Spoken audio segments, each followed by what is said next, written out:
தமிழக வெற்றி கழகத்தின் தலைவர் திரு விஜய் அவர்களை please join us sir.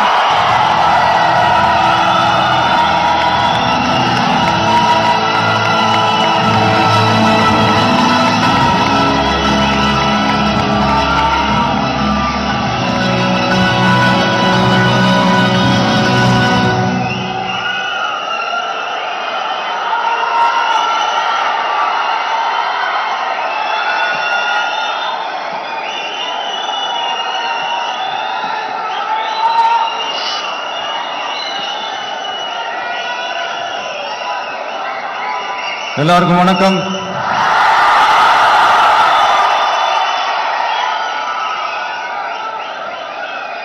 அண்ணல் அம்பேத்கர் அவர்களுடைய இந்த நூல் வெளியீட்டு விழாவில் கலந்துக்கிறது, அதுவும் இந்த முக்கியமான நாளில் கலந்துக்கிறது எனக்கு கிடைச்ச மிகப்பெரிய ஒரு வரமா நான் நினைக்கிறேன். விகடன் குழும நிறுவன தலைவர் திரு ஸ்ரீனிவாசன் அவர்கள், அண்ணல் அம்பேத்கர் அவர்களுடைய பேரன் திரு ஆனந்த் டெல்டும்டே அவர்கள், நீதியரசர் ஓய்வு பெற்ற நீதியரசர் திரு சந்துரு அவர்கள், திரு ஆதவ் அர்ஜுனா அவர்கள், என் நெஞ்சில் குடியிருக்கும்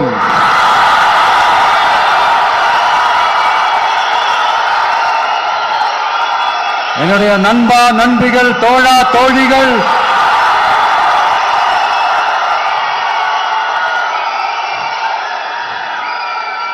உங்க எல்லாரு கூடவும் இவங்க எல்லாரு கூடவும் இந்த ஸ்டேஜில் நானும் இருக்கிறது எனக்கு ரொம்ப பெருமையா இருக்கு. முக்கியமா இப்படி ஒரு பங்கனை ஏற்பாடு பண்ணி எனக்கு அந்த வாய்ப்பை கொடுத்த விகடன் குழுமத்திற்கு என்னுடைய மனமார்ந்த நன்றிகளை தெரிவிச்சுக்கிறேன்.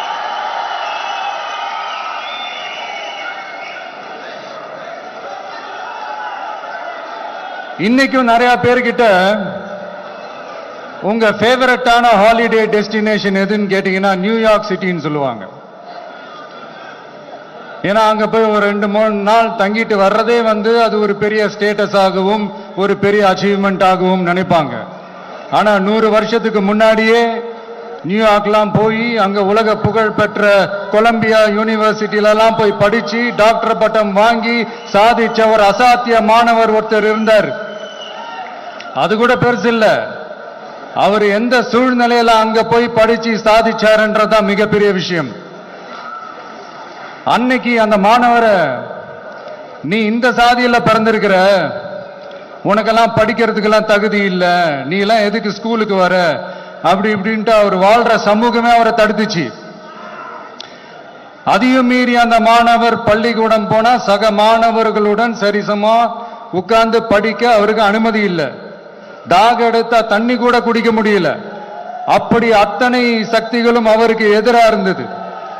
ஆனா ஒரே ஒரு சக்தி மட்டும்தான், நீ படி, எத்தனை தடைகள் வந்தாலும் படி, தொடர்ந்து படி அப்படின்னு சொல்லிக்கிட்டே இருந்தது. அதுதான் அந்த மாணவருக்குள்ள இருந்த அந்த வைராக்கியம். அந்த சின்ன வயசுல அந்த மாணவருக்குள்ள எப்படி அப்படி ஒரு வைராக்கியம் வந்துச்சு நினைச்சு பார்க்கும்போது உண்மையிலே பிரமிப்பா தான் இருந்துச்சு. அந்த வைராக்கியம் தான் அந்த மாணவரை பிற்காலத்துல இந்த நாட்டோட ஒரு தலை சிறந்த இன்டெலெக்சுவலா டிரான்ஸ்ஃபார்ம் ஆகிறதுக்கும் காரணமா இருந்துச்சு. எனக்கு தெரிஞ்ச உலக வரலாற்றிலே இப்படி ஒரு டிரான்ஸ்ஃபர்மேஷனை யாரும் பார்த்திருக்க மாட்டாங்க. அந்த மாணவர் வேற யாரும் இல்ல, நம்மளுடைய அண்ணல் அம்பேத்கர் அவர்கள் தான்.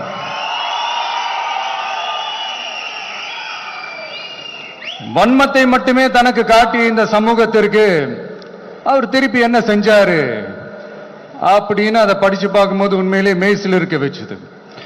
பிறப்பால் நாம் அனைவரும் சமம், நீ எந்த சாதியில பிறந்திருந்தாலும் எந்த மதத்தை பின்பற்றினாலும் சட்டத்தின் முன் நாம் அனைவரும் சமம் அப்படிங்கிற ஒரு உயரிய கோட்பாட்டை உறுதி செய்யும் நம் நாட்டின் அரசியல் சாசன சட்டத்தை வழங்கி நம்ம நாட்டில் இருக்கிற எல்லாருக்குமே ஒரு பெருமை தேடி தந்தவர். இன்னைக்கு ரிலீஸ் பண்ற இந்த புக்ல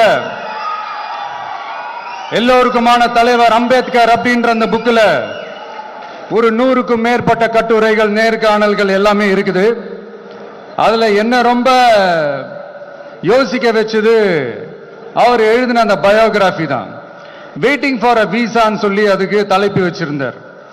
அதுல அவர் லைஃப்ல ஃபேஸ் பண்ண விஷயங்கள், அவரை பாதிச்ச விஷயங்கள் எல்லாமே கிட்டத்தட்ட ஒரு 6 சம்பவங்கள் பத்தி அதுல குறிப்பிட்டிருந்தார். அதுல ஒரு 2 விஷயம் என்ன ரொம்ப பாதிச்சது என்னன்னா, அதுல ஒண்ணு, அவருக்கு 9 இயர்ஸா இருக்கும் போது அவரும் அவருடைய பிரதரும் வெளியூர்ல இருக்கிற அவங்க அப்பாவை பார்க்கறதுக்காக போறாங்க. அப்ப ட்ரெயின்ல இருந்து இறங்கி இந்த மாட்டு வண்டிக்காக வெயிட் பண்ணிட்டு இருக்கும் போது ஒருத்தர் கூட அவங்களை ஏத்திட்டு போறதுக்கு தயாரா இல்ல. ஏன்னா அந்த அளவுக்கு தீண்டாமை கொடுமை. அப்போ கொஞ்சம் எக்ஸ்ட்ரா பணம் காசெல்லாம் கொடுக்குறோன்னு ஒரு வண்டிக்காரர் ஒத்துக்கிறார். அப்ப கூட அந்த வண்டிக்காரர் என்ன பண்றாருன்னா, அந்த பசங்களை வண்டி ஓட்ட சொல்லிட்டு இவரு தீட்டுப்பட்டுடும்னு சொல்லி வண்டியில ஏறாம நடந்து போறாரு. அந்த நாள் முழுக்க அந்த பசங்களுக்கு குடிக்க தண்ணி கூட கொடுக்காம அந்த டிராவல் எவ்வளவு கொடுமையா இருந்துச்சுன்னு சொல்லி அதுல மென்ஷன் பண்ணியிருந்தார். 2வது, அதே அம்பேத்கர் அவர்கள் அமெரிக்கா பிரிட்டன்ல எல்லாம் போய் படிச்சு டாக்டர் பட்டம்லாம் வாங்கி சாதிச்சு ஒரு பெரிய வழக்கறிஞரா இந்தியாவுக்கு திரும்ப வராரு. அப்போ மும்பைக்கு பக்கத்துல ஒரு கிராமத்துக்கு அவரை கூப்பிடுறாங்க. அப்போ அவர் ஒரு அரசாங்க பொறுப்புல இருக்கிறாரு. அந்த கிராமத்துக்காரங்க ஒரு வண்டியை ஒண்ணு ஏற்பாடு பண்ணி அவரை கூட்டிட்டு வரணும்னு நினைக்கிறாங்க. ஆனா அந்த வண்டி ஓட்டுறவரு அவருக்கு சமமா உட்கார்ந்து வண்டி ஓட்டுறதுக்கு யோசிக்கிறாரு, மறுக்கிறார். ஒரு லண்டனுக்கு போய் ஒரு பாரிஸ்டர் பட்டம் வாங்கிய அம்பேத்கரை விட ஒரு வண்டி ஓட்டுறவர் தன்னை உயர்ந்தவனா நினைக்கிறார். அதுதான் அந்த சமூக கொடுமை தான் அவரை சமத்துவத்துக்காக போராட வச்சது. எனக்கு ஒரு டவுட்டுங்க, இன்னைக்கு திரு அம்பேத்கர் அவர்கள் உயிரோடு இருந்திருந்தா என்ன நினைப்பாரு? இன்னைக்கு இருக்கிற நம்ம இந்தியாவை பார்த்து அவர் பெருமைப்படுவாரா, இல்ல வருத்தப்படுவாரா, இல்ல அப்படியே வருத்தப்பட்ட எதை நினைச்சு வருத்தப்படுவாரு? இன்னைக்கு நம்ம நாடு முழு வளர்ச்சி அடையணும்னா ஜனநாயகம் காக்கப்படணும். அந்த ஜனநாயகம் காக்கப்படணும்னா அரசியல் அமைப்பு சட்டம் காக்கப்படணும். அதுக்கான பொறுப்பு, அந்த கடமை நம்ம ஒவ்வொருத்தருக்கிட்டையும் இருக்கணும்னு தோணுச்சு.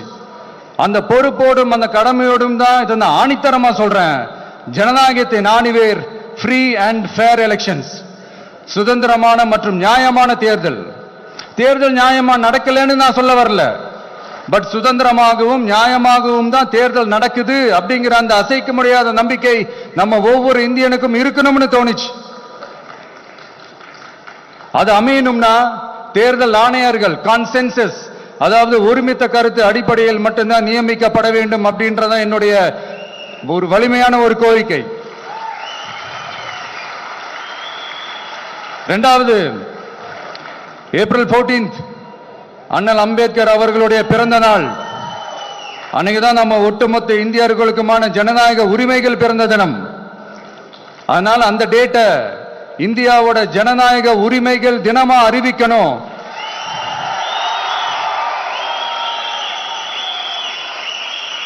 அப்படின்றத என்னுடைய இன்னொரு தாழ்மையான ஒரு வேண்டுகோள். அது இந்திய ஒன்றிய அரசிடம் நான் முன்வைக்கிறேன்.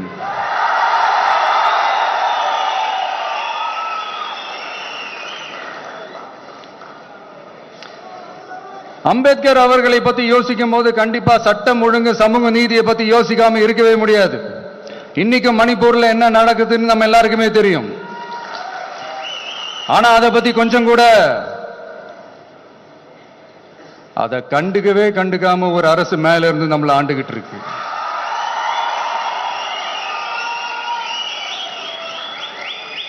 சரி, அங்கதான் அந்த அரசு அப்படி இருக்குன்னா இங்க இருக்கிற அரசு எப்படி இருக்கு?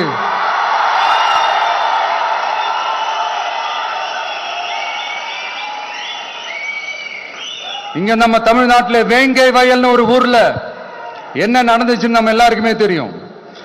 சமூக நீதி பேசுற இங்க இருக்கிற அரசு அதுக்கு எந்த விதமான ஒரு நடவடிக்கை எடுத்த மாதிரியே எனக்கு தெரியலையே. இவ்வளவு காலங்கள் தாண்டி, இத்தனை வருஷங்கள் தாண்டி ஒரு துரும்ப கூட கிள்ளி போடலையே. அதுதான் இதெல்லாம் இன்னைக்கு அம்பேத்கர் அவர்கள் இன்னைக்கு பார்த்தாருன்னா வெக்கப்பட்டு தலை குனிஞ்சு போவார்ல. கரெக்ட், நம்ம நடக்கிற பிரச்சனைகள், நடக்கிற கொடுமைகளுக்கெல்லாம் நம்ம குரல் கொடுக்கணும். ஆனா நடக்கிற பிரச்சனைகள் 1 2 பெண் குழந்தைகளுக்கு எதிரா, பெண்களுக்கு எதிரா, ஏன் மனித உயிர்களுக்கு எதிரா, இதெல்லாம் நம்ம பார்க்கிறோம், படிக்கிறோம், மற்றவங்க கிட்ட இருந்து கேட்டு தெரிஞ்சுக்கிறோம். இதுக்கெல்லாம் ஒரு நிரந்தரமான ஒரு தீர்வு என்ன தெரியுமா? ரொம்ப சிம்பிள் தான். நம்ம தமிழ்நாட்டு மக்களுக்கு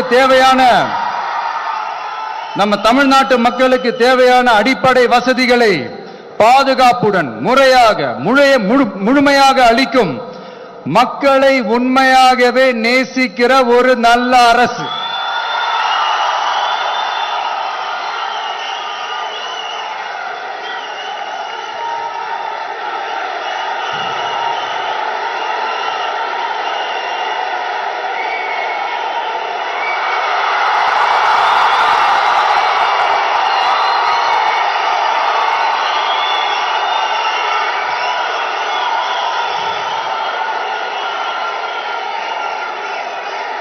அதான் சொன்னேன், இது அமைஞ்சிட்டாலே போதும்.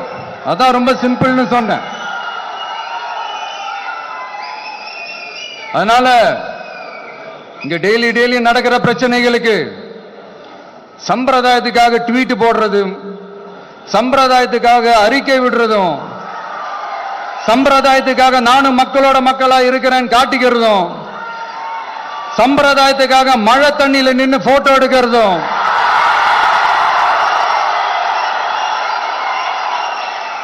எனக்கு அதுல கொஞ்சம் கூட உடன்பாடே இல்ல. பட் என்ன பண்றது, நம்மளும் சம்பிரதாயத்துக்காக சில நேரத்தில் அந்த மாதிரி செய்ய வேண்டியதா போயிடுது.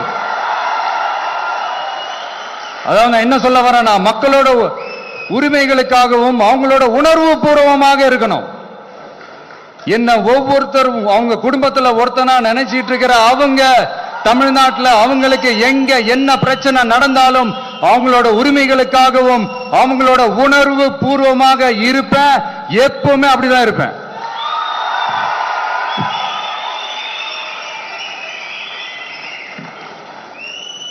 மக்கள் உணர்வுகளை மதிக்க தெரியாத, மக்களுக்கு அடிப்படை சமூக நீதியான பாதுகாப்பை கூட உறுதி செய்ய இயலாத, கூட்டணி கணக்குகளை மட்டுமே நம்பி இருமாப்புடன் 200 வெல்வோம்,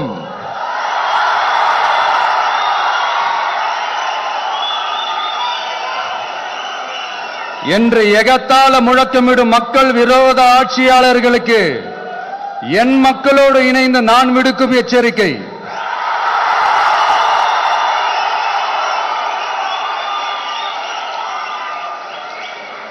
நீங்க உங்களோட சுயநலனுக்காக பல வழிகளில் பாதுகாத்து வரும் உங்கள் கூட்டணி கணக்குகள் அனைத்தும்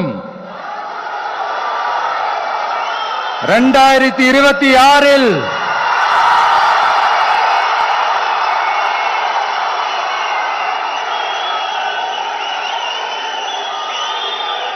மக்களே மைனஸ் ஆக்கி விடுவார்கள். மக்களே மைனஸ் ஆக்கி விடுவார்கள். மக்களே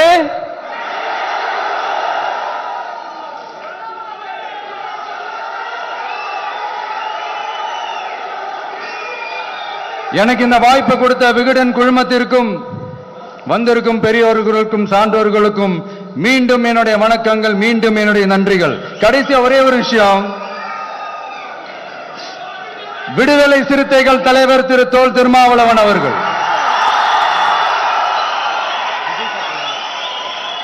அவங்களால இன்னைக்கு வர முடியாம போச்சு.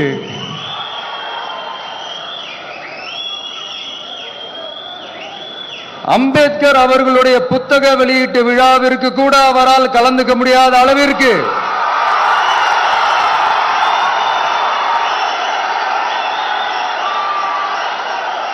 கூட்டணி கட்சிகள் சார்ந்து எவ்வளவு பிரஷர் இருக்கும் என்று என்னால் யூகிக்க முடிந்தாலும் நான் இப்ப சொல்றேன், அவருடைய மனசு முழுக்க முழுக்க இன்னைக்கு நம்மளோட தான் இருக்கும். நன்றி, வணக்கம்.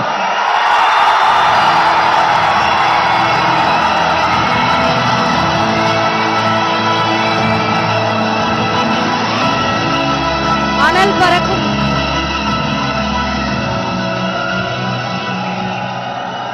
Thank you Vijay sir. கடைசியாக உங்ககிட்ட இன்னும் ஒரு ரிக்வெஸ்ட், இந்த நூலை வெளியிடுறதுக்கு பக்கபலமா இருந்த சில ரைட்டர்ஸ் இங்க இருக்காங்க. அந்த ரைட்டர்ஸ் நான் ஒவ்வொருத்தங்களா மேடைக்கு அழைக்கிறேன். உங்க கையால இந்த புத்தகத்தை நீங்க அவங்க கிட்ட கொடுக்கணுங்கிறது ஒரு ரிக்வெஸ்ட். தேங்க்யூ. முதல்ல எழுத்தாளர் மகிழன் அவர்களை மேடைக்கு அழைக்கிறோம். நான் ஒவ்வொருத்தங்களா கூப்பிட்டுறேன். Please come up on to the stage. மேடைக்கு வாங்க. எழுத்தாளர் விஜயகுமார் அவர்கள்,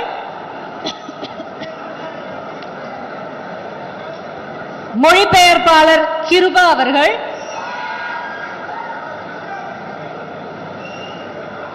எழுத்தாளர் மதுர் சத்யா, எழுத்தாளர் கலை விமர்சகர் இந்திரன் அவர்கள், எழுத்தாளர் புளியந்தோப் மோகன் அவர்கள்,